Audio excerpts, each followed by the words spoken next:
Sarah Mitchell had always been careful about her evening runs, but that Tuesday night in October felt different from the moment she laced up her running shoes.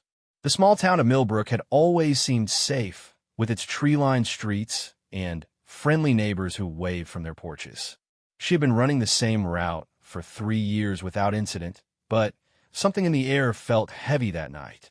At 28 years old, Sarah worked as a nurse at the local hospital and lived alone in a modest apartment downtown.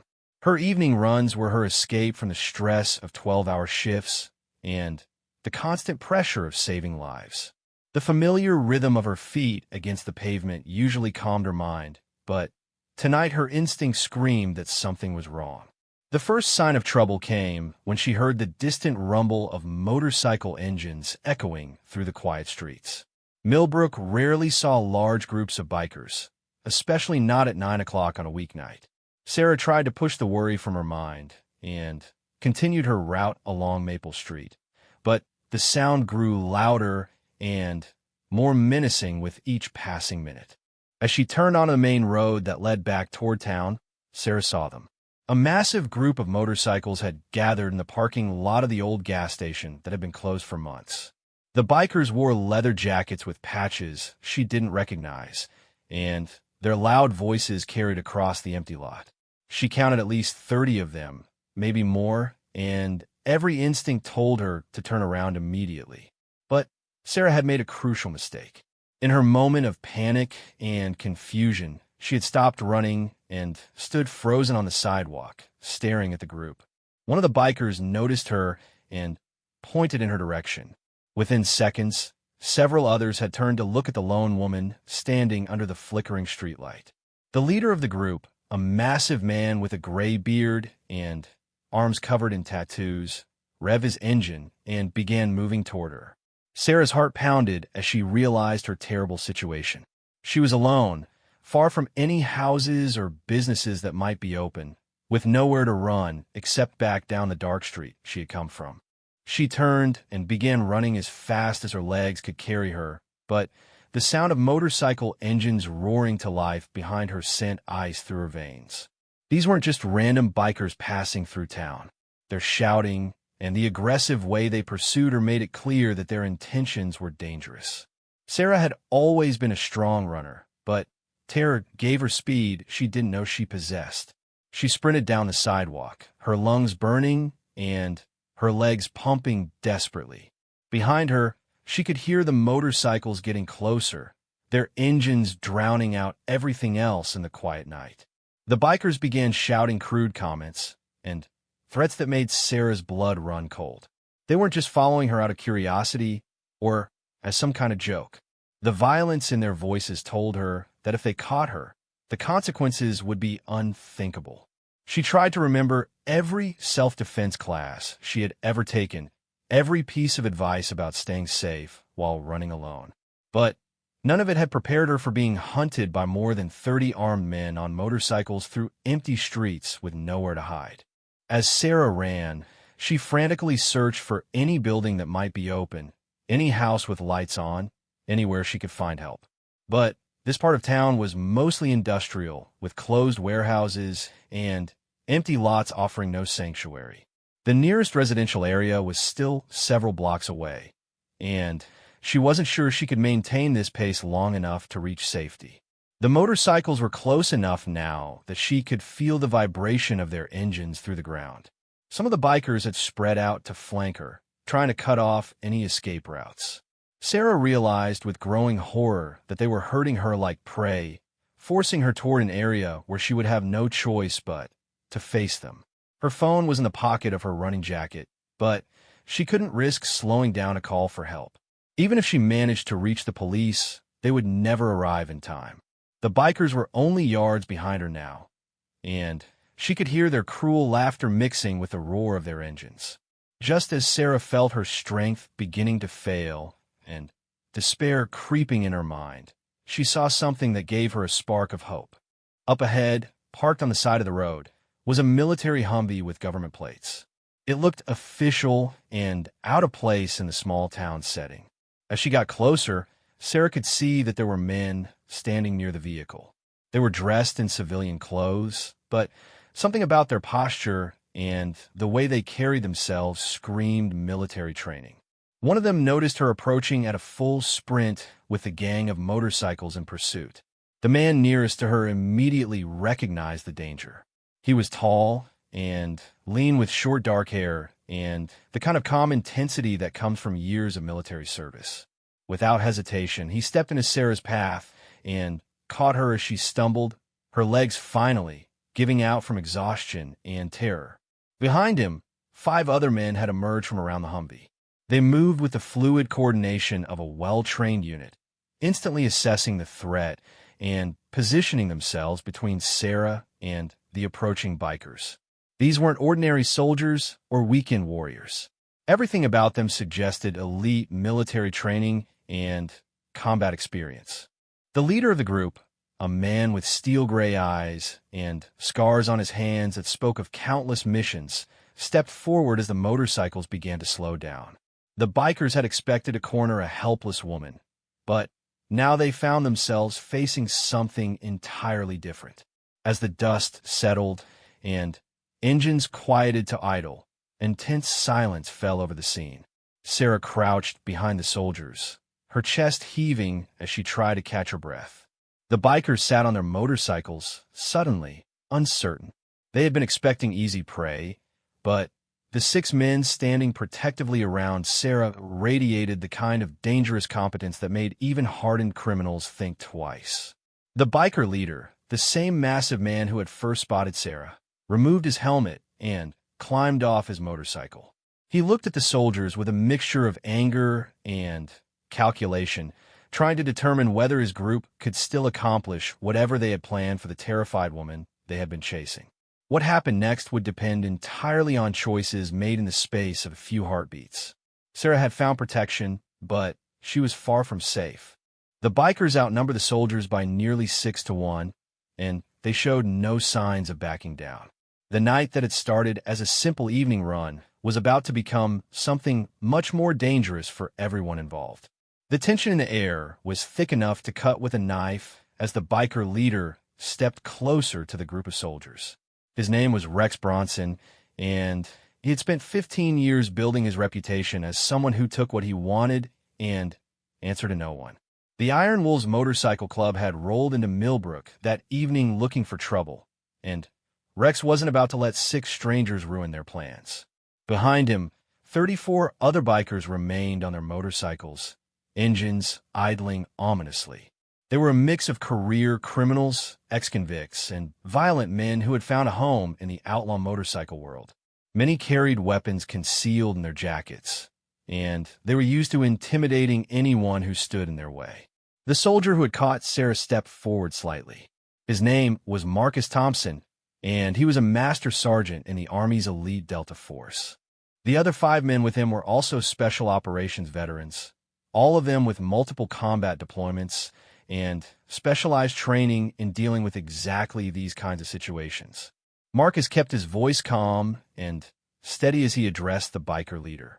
He knew that any sign of aggression or fear could escalate the situation into violence that would put Sarah at even greater risk. Years of experience in hostile territories had taught him that sometimes the best weapon was controlled confidence. Sarah remained crouched behind the soldiers, her mind racing as she tried to process what was happening. She could see the patches on the bikers' jackets more clearly now, and the symbols told her these weren't just weekend motorcycle enthusiasts. These were serious criminals with connections to drug trafficking, weapons dealing, and worse. Rex Bronson looked Marcus up and down, trying to size up his opposition. He had dealt with military types before, usually individual soldiers who try to play hero in bars or on the street. But something about these 6 men was different. They moved and positioned themselves like a coordinated unit, and none of them showed any sign of backing down despite being badly outnumbered. The standoff continued for several long minutes, with neither side willing to make the first move.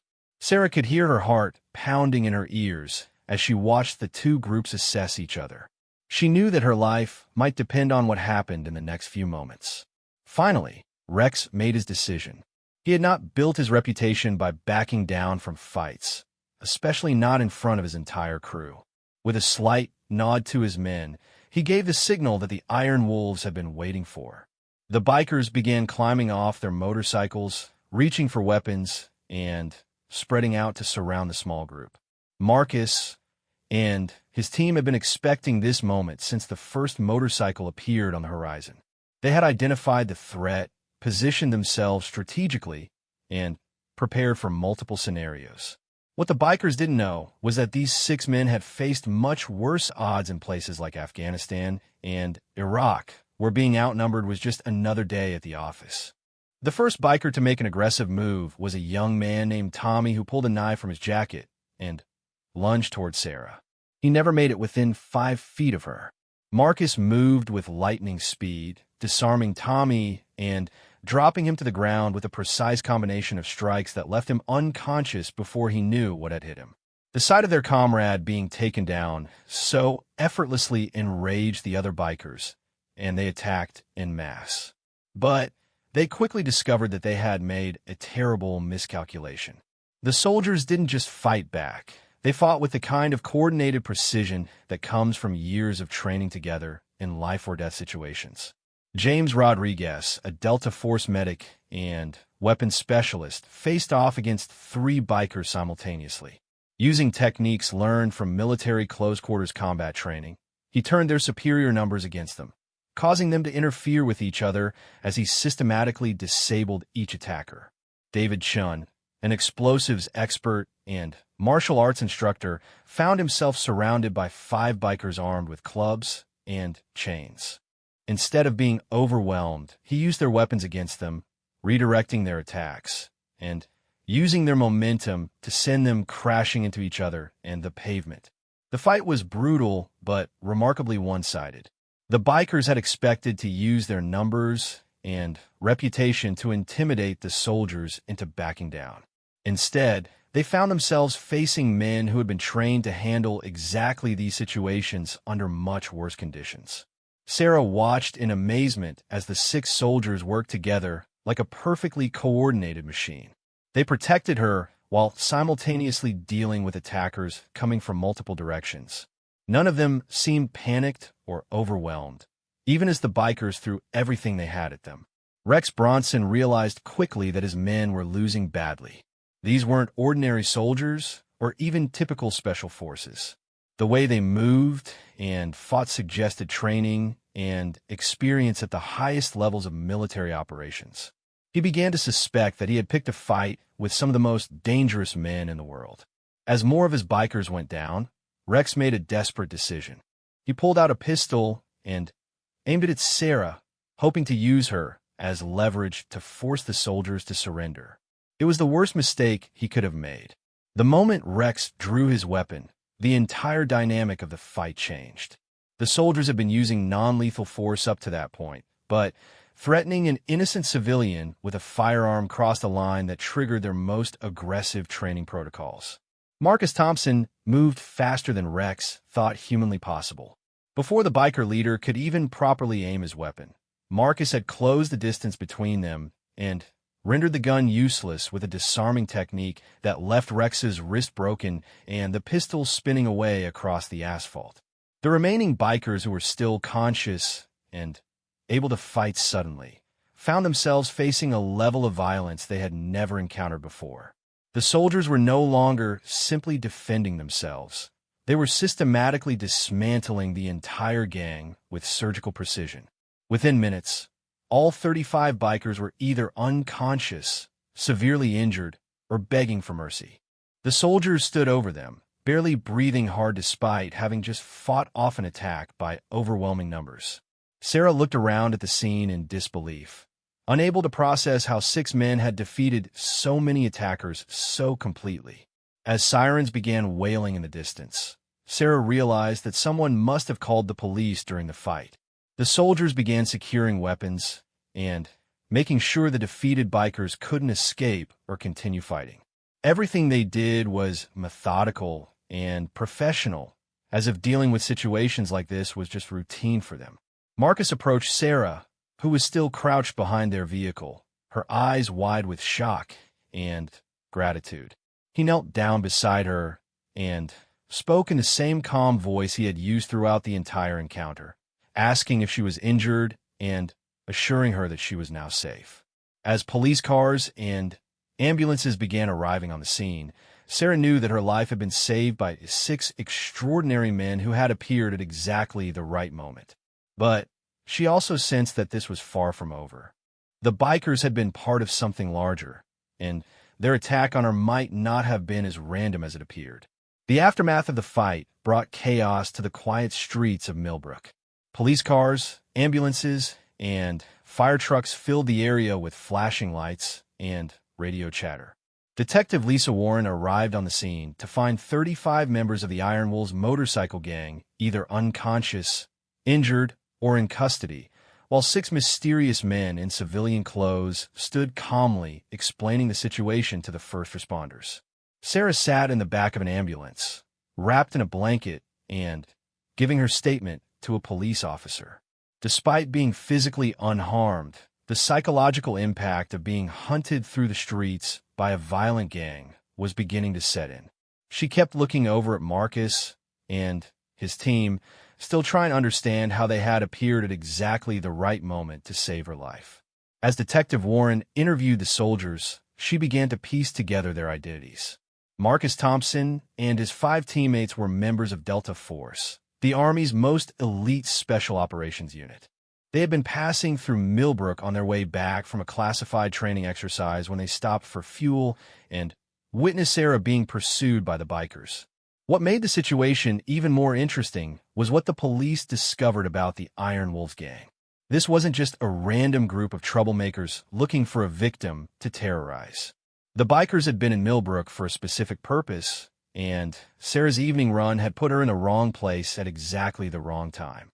Rex Bronson, the gang leader, now nursing a broken wrist in police custody, eventually revealed the truth under interrogation. The Iron Wolves had been hired by a criminal organization to intimidate and silence Sarah because of something she had witnessed at the hospital where she worked. 3 weeks earlier, Sarah had been working the night shift when she saw several men bringing an injured person to the emergency room.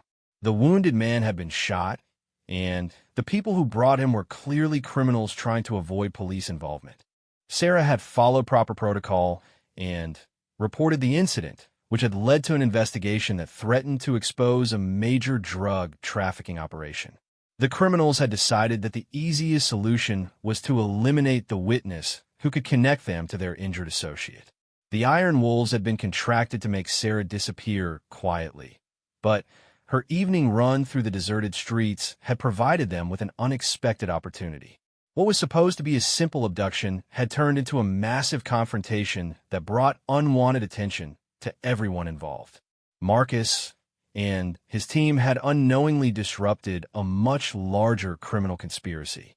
The investigation that followed their intervention uncovered connections between the Iron Wolves and a network of drug dealers, human traffickers, and other criminals operating throughout the region.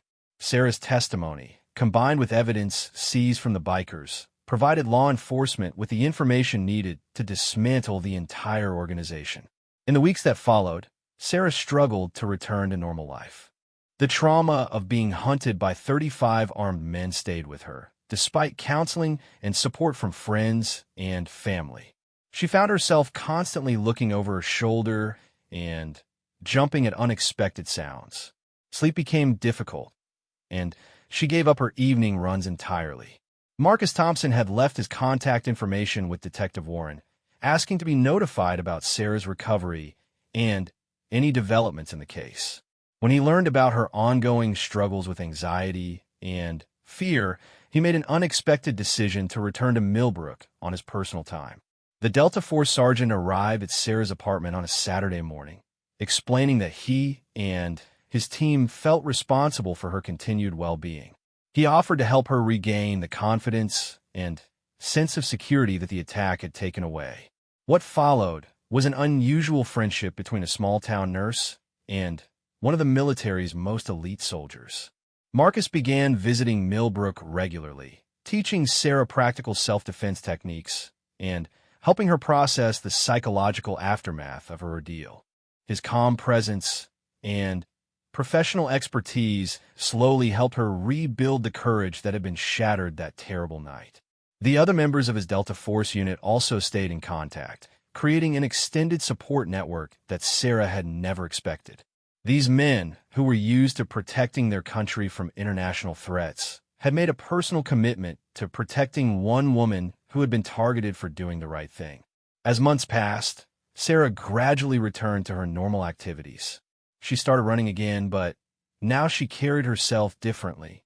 The self-defense training and confidence-building exercises had given her tools to protect herself, while the knowledge that she had powerful allies watching over her provided psychological security.